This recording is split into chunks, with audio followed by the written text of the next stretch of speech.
Yo guys, what's going on? One Piece chapter 1045 is out and I suggest that you read the chapter first because I will be spoiling.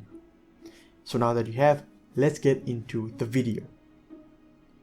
So I think the most important thing we have to talk about is Luffy's Awakening, because in the previous chapter it was announced that it was the most ridiculous power in the world, and I think we got a good definition from Kaido as to what that means, and it just means that Luffy's fighting style has now become very free and unorthodox. Like, Kaido has never seen anybody fight like Luffy.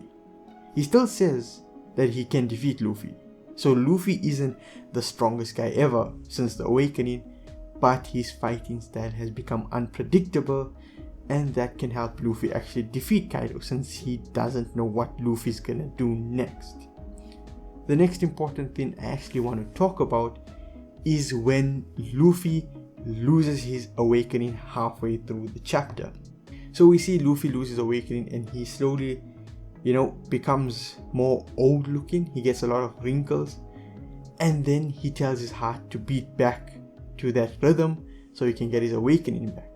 And this reminded me of Marineford, where Ivankov gave Luffy the adrenaline boost when he could not fight any longer.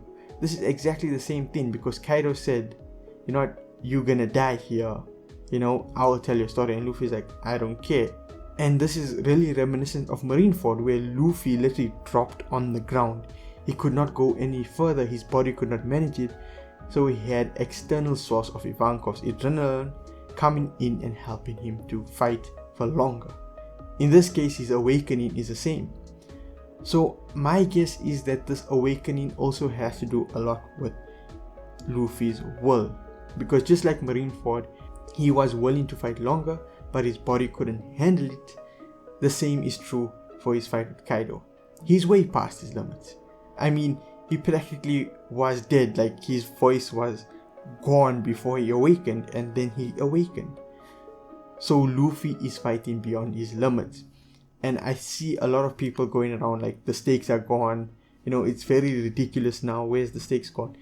This is the stake. When Luffy finally wins or loses, he's gonna be in a much worse position.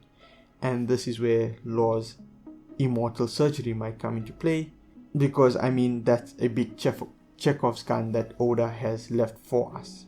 So another stake I actually want to remind people is that Onigashima is still on top of the Flower Capital.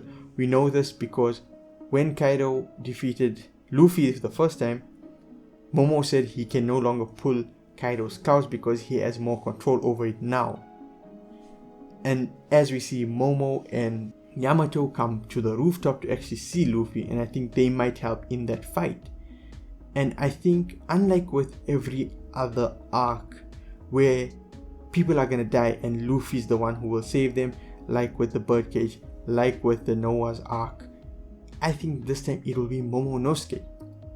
So Onigashima will fall when Kaido is defeated, but Momonosuke will be the one who will have to try and get Onigashima back by creating his own clouds finally, because Oda explained, like, Momo can't create big enough clouds to hold Onigashima up, and I think this is something he has to overcome, because both the children of Odin have to do something.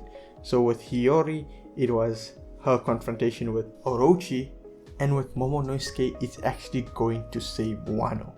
And then it'll basically show that they deserve to rule Wano. And in my opinion, I think Hiyori will be the one to stay, Momonosuke will be the one to leave. But anyway, those are my thoughts on this chapter. Please let me know what you guys think in the comments down below. Subscribe if you enjoy One Piece, and I'll see y'all in my next video.